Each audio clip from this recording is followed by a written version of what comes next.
You're not my husband anymore! She said it loudly, making sure every hired hand within earshot could hear. On the dock, her father-in-law had built Camille declared her husband irrelevant boyfriend at her side, her mother on the porch like the place was already hers. What she didn't consider was what those 4 words actually meant. The moment she stripped Nolan of the title of husband, she stripped herself of every right that came with it. Nolan didn't argue. He walked back into the house. Somewhere in that stillness, a door was already closing, one Camille didn't realize she needed. How many others would follow? If you're new here, this channel is where every locked door leads somewhere worth watching. Hit subscribe so you don't miss what happens next. My grandfather built the first 2 rooms of the house with his own hands back when Briarwood Lake was quiet enough that you could hear the water move against the shore from every window. My father, Daniel Mercer, added everything else over the decades. The wide porch that faced east, the boathouse with its cedar beams, the long dock that stretched out over the water like something reaching toward a thing it loved. He never called it property or an investment. He called it the Cove, and in our family that word carried more weight than most. I grew up at Mercer Cove after my mother died. I was 11 years old and my father didn't try to fill the absence with words or careful routines. He just kept building things and let me work beside him, and somewhere in the steadiness of that, the wood and the water and the quiet labor, I learned that a place can hold a family together when people no longer know how to do it alone. By the time I was grown, the Cove wasn't just land to me. It was the clearest version of what I understood love to be, patient, practical, and built to outlast the people who made it. My father spent the better part of 3 decades buying up small parcels of land along the lakeshore. He wasn't a wealthy man. He drove the same pickup truck for 17 years and brought his lunch to work in the same worn cooler from the time I started grade school. But every time a plot near Briarwood came available, Daniel Mercer found a way to buy it. He did it because he had watched what happened to places like ours when development moved in and turned the water into something you could only see if you could afford to pay for the view. He bought those parcels so the families who had lived on that lake for generations wouldn't be quietly pushed out of a place that had always been theirs. Before he died, my father placed everything into the Mercer Shoreline Preservation Trust. The house, the dock, the boathouse, the access roads, and every parcel he had accumulated over those years. I was named the sole trustee. No spouse, no partner, no lender or corporation could use, lease, or develop any of it without my written approval signed in person before the trust's attorney. My father wrote the terms himself and had them reviewed by 3 different lawyers before he was satisfied. He also insisted on a specific clause: any permit holder who committed fraud, trespassed on trust land, or attempted to exploit trust assets for an unapproved commercial project would forfeit their access immediately without appeal. What he couldn't have anticipated was that those parcels would become enormously valuable in the years after his death. 9 vacation rental properties now occupied lots, adjacent to the trust properties registered in Camille's name, purchased during our marriage, marketed to guests seeking genuine lakeside seclusion. On paper, they looked entirely hers. What no listing mentioned was that every one of those properties depended on infrastructure. The trust controlled private access roads, shared dock facilities, water easements, service corridors. Without those permits, the properties lost their access to the lake. Without lake access, they were worth a fraction of what Camille had built them to be worth. The forfeiture clause applied to all of them. She had read every page of those agreements before signing. I had watched her read them. I met Camille at a shoreline conservation fundraiser. She was there representing her company's sponsorship interests, and I was there because my father had asked me to speak on behalf of the trust. She was sharp and confident and spoke about land development in a way that sounded almost like philosophy when she chose to frame it that way. She told me that night that she loved how grounded I was, how I understood the value of things that couldn't be reduced to a number. I believed her. There were years during our marriage when I think she believed it too. We married at Mercer Cove on a Saturday in September, the kind of afternoon where the light across the lake goes gold by 4 o'clock, and the air smells like the end of something warm. My father stood at the edge of the dock with his hands in his pockets and watched the whole thing. That evening, he pulled me aside and mentioned without any editorial that Camille had asked him 3 questions during the reception about the total acreage, about road easement rights, and about what the permitting process would look like for new construction on the western parcel. I told him she was thorough. He said that was probably true. He didn't bring it up again, and I told myself there was nothing to bring up. In the years that followed, she stopped framing it carefully. She wanted to demolish the boathouse and replace it with something modern, wanted to put a glass structure where the original cabin stood, wanted to develop the surrounding land into a premium private resort. She had design concepts and contractor relationships and a very clear understanding of what that shoreline could generate annually if positioned correctly. The only thing she couldn't move was me. I told her no each time, not with anger, but with the kind of steadiness I had learned from a man who built things meant to outlast arguments. She would grow quiet after those conversations, and then a few days later she would come back softer, saying she only wanted us to build something real together, something that could carry both of us forward. That softness kept me in place longer than it should have. Then Adrian Vale joined her company. He came in as director of strategy, and within 2 months, Camille mentioned his name in nearly every conversation. She said he was decisive, market intelligent, that he didn't let sentiment interfere with a good decision. I listened without pushing back because what she was describing didn't sound like professional admiration. It sounded like a comparison she was running. At a company dinner that autumn, Adrian shook my hand and said he'd heard a lot about Camille's husband, who liked to take life slowly. He laughed as he said it, easy and expansive, the laugh of a man who had already concluded he had nothing to worry about from me. Camille's mother, Lenora, was seated beside him. She had never thought much of me communicated through the kind of studied warmth that makes you feel exactly as small as intended. She smiled after Adrian spoke and told the table, I was a very stable sort of person, like an old house, she said, not striking but still standing. Camille caught my eye and gave me a small shake of her head that meant, let it go. I let it go. But I stopped ignoring what I had been ignoring. After that night, I started noticing things I had been choosing not to see: a hotel receipt in the pocket of her winter coat calls. She stepped outside to take a resort key card in the center console of her car that she explained away in under 10 seconds without any change in her expression. I told myself each explanation was plausible. I told myself this because it was easier and because I was not a man who went looking for proof of things he already felt in his chest. The night I saw them outside a restaurant 40 minutes from home, there was no more telling myself anything. Adrian had his hand low on her back. Camille leaned into him without hesitation. When I confronted her that night at our kitchen table, she didn't cry or attempt a denial. She told me calmly that she and Adrian had grown close over the past year, and then she told me it was my fault that I had made myself into a steward of my dead father's vision instead of building a real future with her, that I had left no room for a marriage to breathe. I asked her directly if she wanted to end it. She didn't answer. The next morning, her attorney filed the paperwork. The petition listed several demands: a portion of joint investments, continued use of the city house, and temporary access to Mercer Cove on the stated grounds that it had served as a shared vacation residence during the marriage. I called Maren Holt the same afternoon and brought her everything.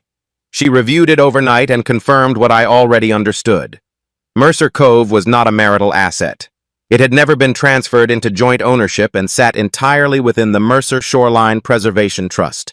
Camille still had the physical key I'd given her years ago. But a key is not a deed. Possession is not the same as a right. I moved into a small apartment behind the boatyard and told myself to let the legal process move at its own pace. Camille stayed in the city house and began telling people I was controlling, that I had used the trust to obstruct her professionally, that I was punishing her for having built something while I stood still. I heard all of it secondhand and said nothing because I was still operating on the belief that the truth would eventually surface without my help. The call came from Owen Pike on a Friday morning just after 7. Owen had managed Mercer Cove for 11 years. He was not a man who exaggerated. So when he told me Camille had arrived with Adrian, her mother, 2 moving trucks, and a crew of surveyors, I understood immediately that this had moved beyond legal negotiation. He said men were carrying furniture across the lawn. He said Adrian had unrolled architectural drawings across the table my father had built by hand. He said Lenora was settled on the porch with a glass of wine using the crystal my mother had collected over 30 years of marriage.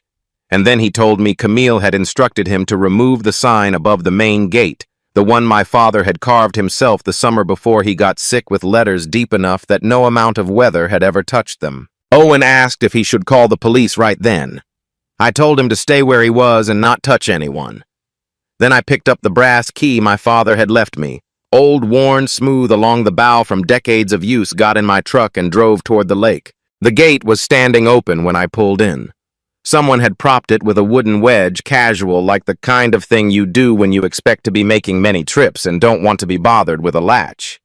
2 moving trucks sat in the gravel turnaround, back doors open. Men carrying chairs and folded tables across the lawn. My father used to mow by hand every 3rd Saturday of the month. A boat I didn't recognize was tied to the dock, sleek and white, the kind of vessel that had never seen bad weather because its owner made sure it never had to.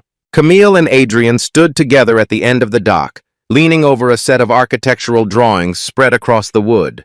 She had a pen in her hand and was pointing at something on the page with the practiced authority of someone who had been directing this project for a long time. On the porch, Lenora sat in one of the old rocking chairs with a glass of wine, watching the men work with the relaxed attention of a person reviewing something that already belonged to her. I walked down to the dock and told all of them to leave. Camille looked up from the drawings without surprise, like she had run this conversation in her head already and knew her lines. She said she was still my legal wife. She said that entitled her to use the property. I told her she had filed for divorce, that she was living openly with another man, and that she had never received written authorization to enter Mercer Cove for any commercial purpose. She started to answer, and then Adrian stepped in. I was relaxed about it, the way men are when they believe the outcome has already been decided. He said I was letting personal feelings interfere with a serious business opportunity worth several $1 million. He said it the way people say things when they want you to feel small for having feelings at all. I looked at him and told him to move his boat off my dock.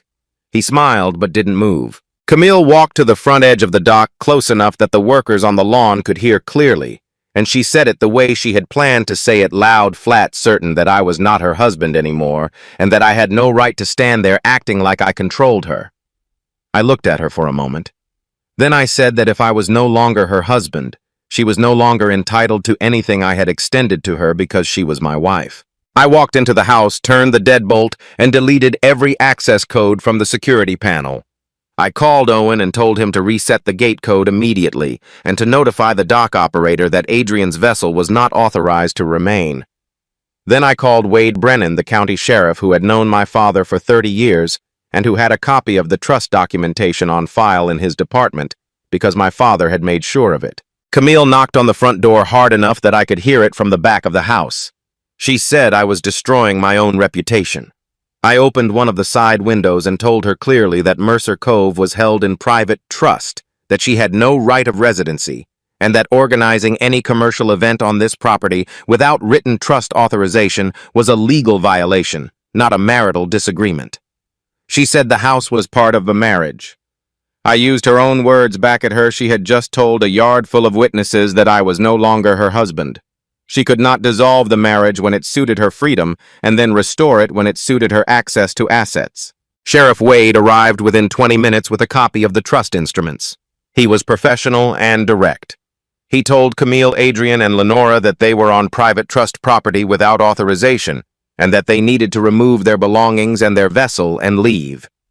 Lenora set her wine glass down on the porch railing with a small, controlled click, as though registering her opinion of the whole situation without lowering herself to express it out loud.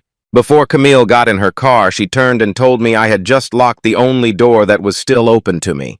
I told her I had only locked the first one.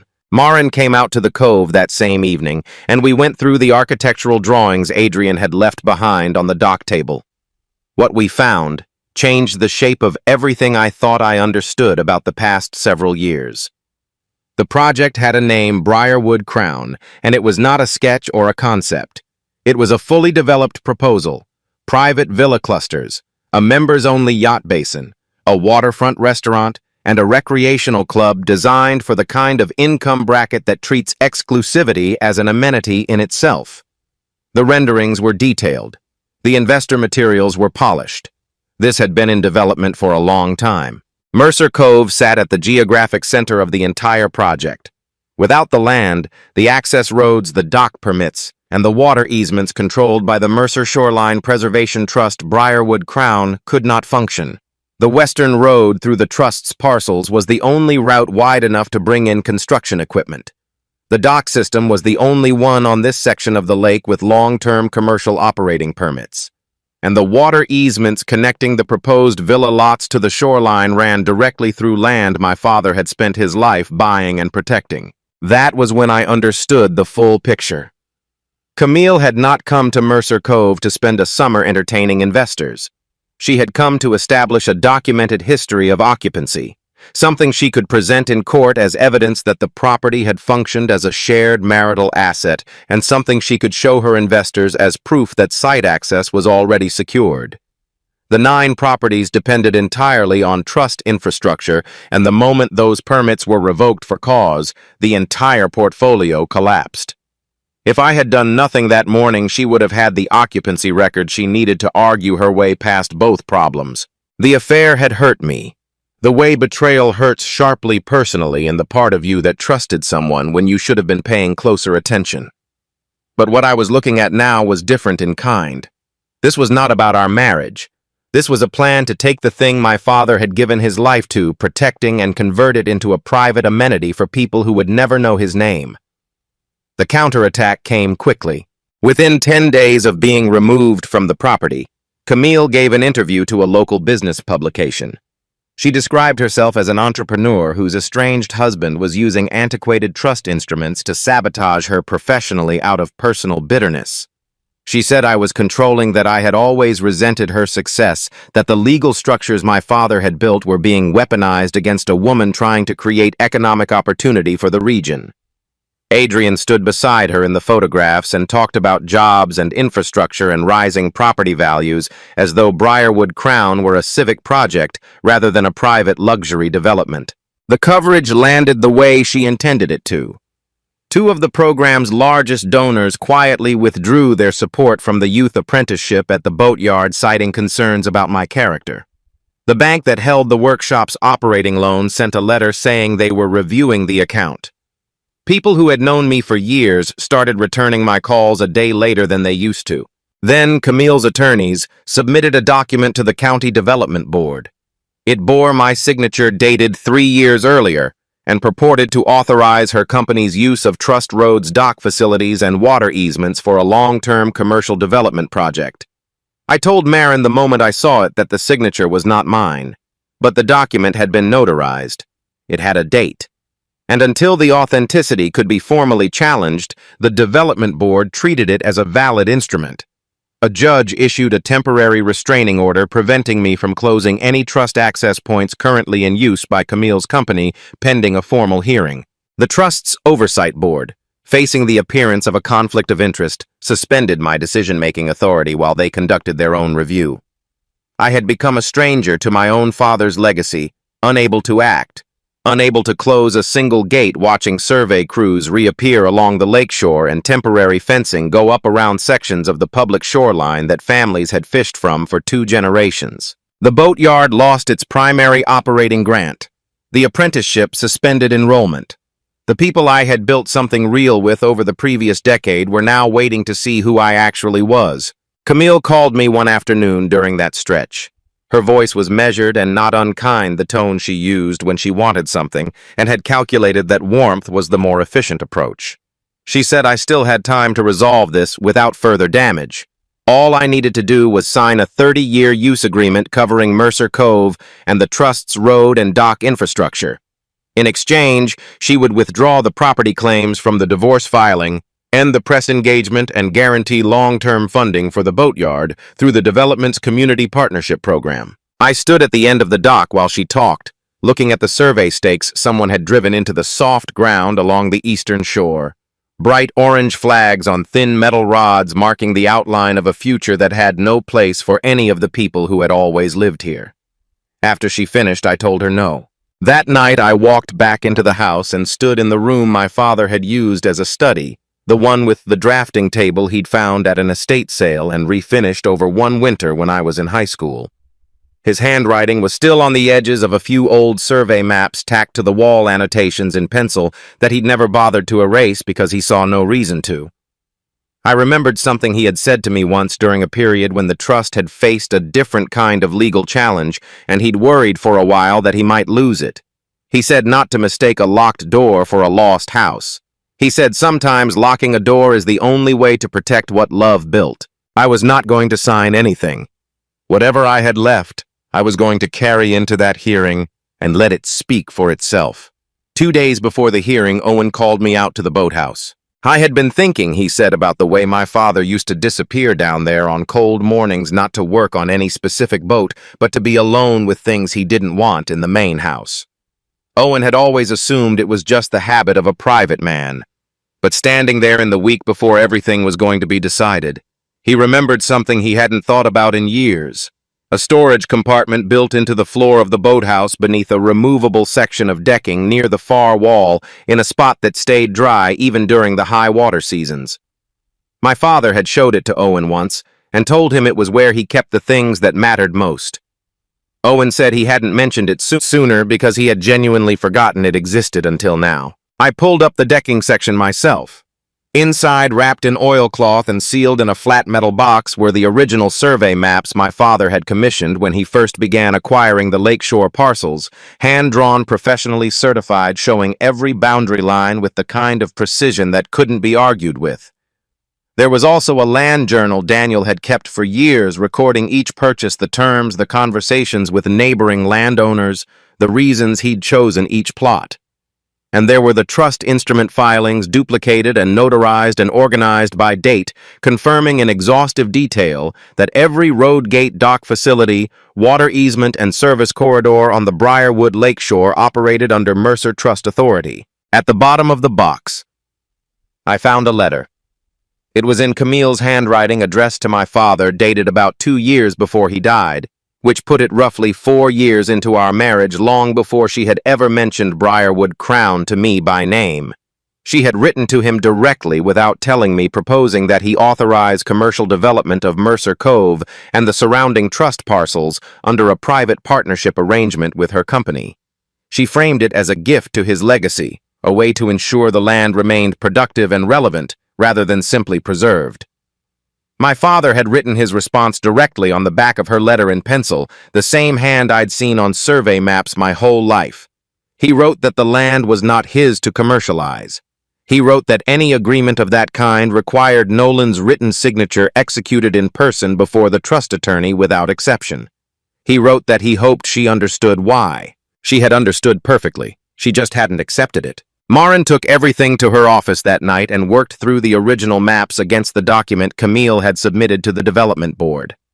The boundary descriptions in the forged agreement didn't match the survey language my father had used. Small discrepancies, but the kind that only appeared when someone was working from a secondary source rather than the original instrument. More significantly, the date on the forged document corresponded to a specific week 3 years prior. Early in the process, Marin had asked me to reconstruct my schedule for that period, and I had looped in Gerald Foss, the attorney who had handled the boatyard's legal filings for over a decade, because he had coordinated a maritime licensing renewal for the workshop during that same week and held the correspondence in his files. Gerald pulled his records and confirmed that I had been out of state that entire week running a maritime safety program in cooperation with the Coast Guard Regional Office, a trip he had helped schedule around our filing deadlines. Phone records, event logs, and a photograph from the program's closing session all placed me clearly elsewhere. I could not have signed anything in this county on the date that document claimed I had.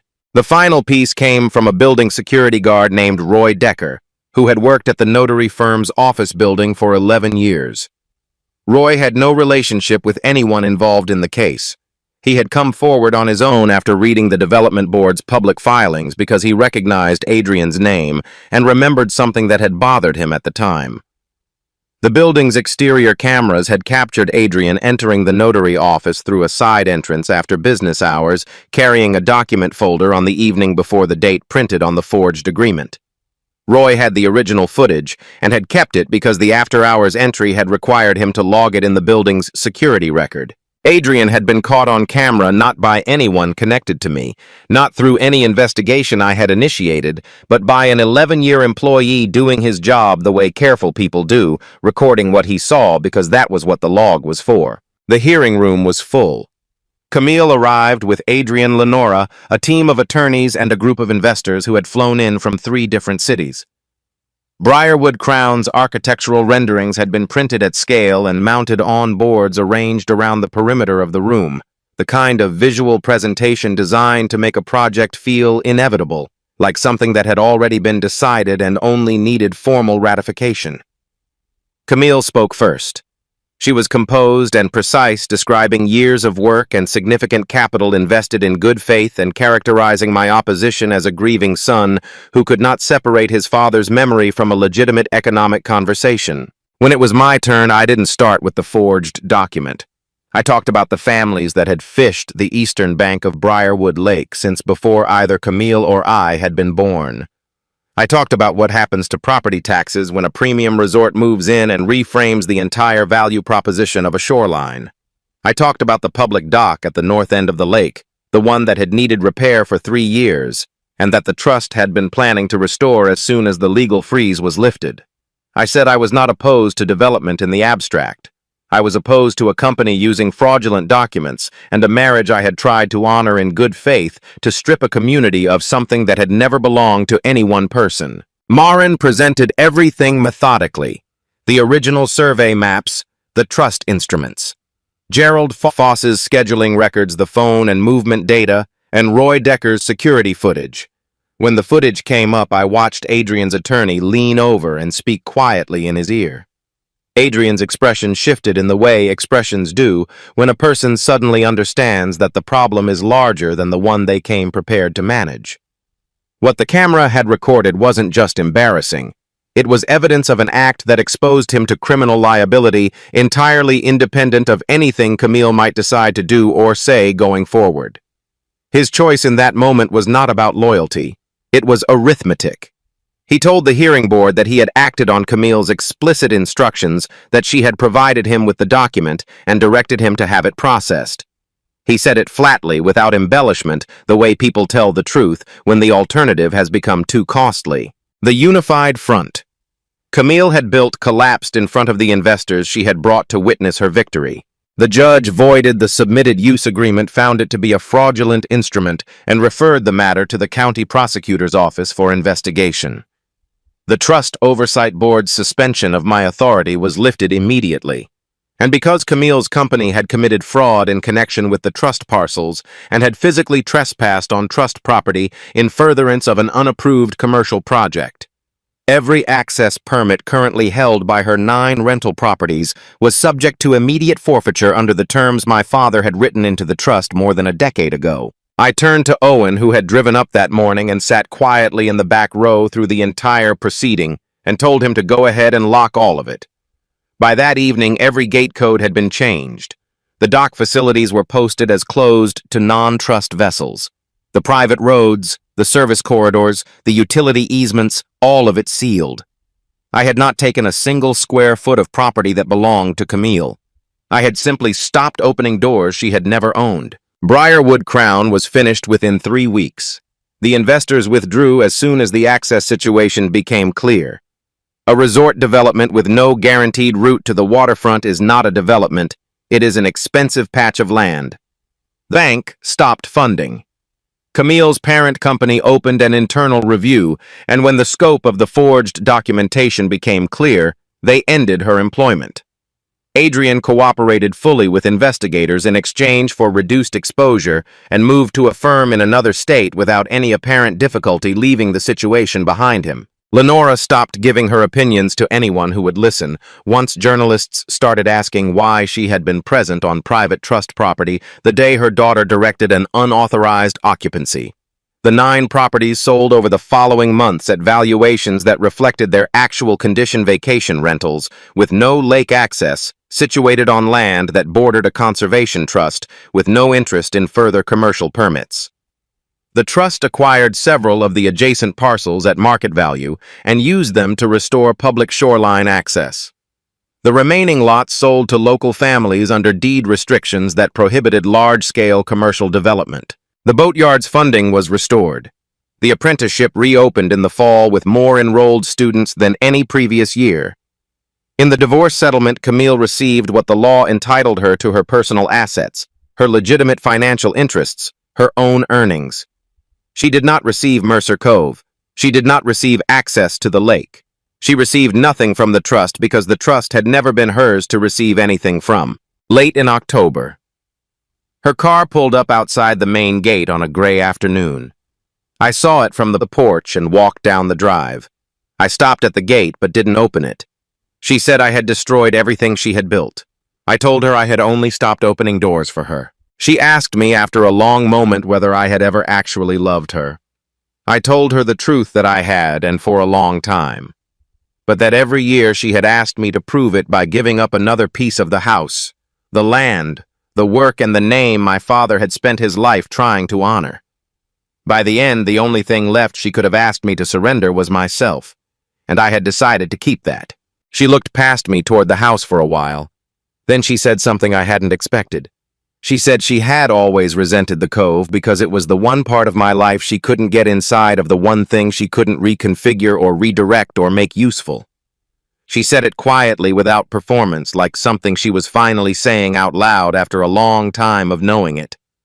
I told her that was exactly what marriage was not supposed to be. It was not a property transfer. It was not a deed. She said she was sorry. I think she meant it. It didn't change anything. I walked back to the house. The gate stayed closed. The following spring, the Mercer Shoreline Preservation Trust reopened the public fishing access on the eastern bank, completed the repair of the north dock, and opened a new trades training center on one of the restored parcels. The building was modest and well built, with a sign above the entrance that said Daniel Mercer Center for Trades Education. Owen came to the opening ceremony in a pressed shirt and didn't say much. Just stood near the back wall where the sign was and wiped his eyes once with the back of his hand when he thought no one was looking. That evening I sat alone on the dock as the light went out across the water. The boards under me shifted and settled, the way old wood does sounds. Camille had once called embarrassing the mark of a place past its time. To me, they were the sound of something that had held through a great deal and was still holding. I thought about the morning she had stood on this same dock and told me I was no longer her husband, and I understood now what she had actually done. She had handed me back the only obligation I still had to her, which was to keep standing in place while she finished taking what she came for. When she let go of that obligation, she let go of the only claim she had left on my patience. I didn't regret locking her out. I regretted spending as many years as I did leaving every door open, waiting for someone to walk through who wanted to build something rather than assess what was already there. There are people who enter a life looking for what can be made of it together, and there are people who enter to inventory what can be taken. The second kind only understand what they've lost when the codes have been changed and the gates no longer recognize them. The hardest thing is not locking the door. The hardest thing is accepting that you should have done it sooner, not out of anger, but out of the same quiet love that built the house in the first place. Mercer Cove went quiet after that. The kind of quiet it had been when I was a boy, when the water moved against the shore in the dark, and the sound carried all the way to the back bedroom where I used to fall asleep listening to it. I had spent years in this house as a caretaker, then as a husband, then as a man fighting to stay in something his father had built and trusted him to protect. For the first time in a long time, I was just a man sitting on his own dock at the end of a day with nothing left to prove to anyone. That was enough. If this story stayed with you, the kind that makes you think about what you've been holding on to and what you should have let go of sooner, there are more stories like this waiting for you on this channel. Subscribe and we'll keep telling them together.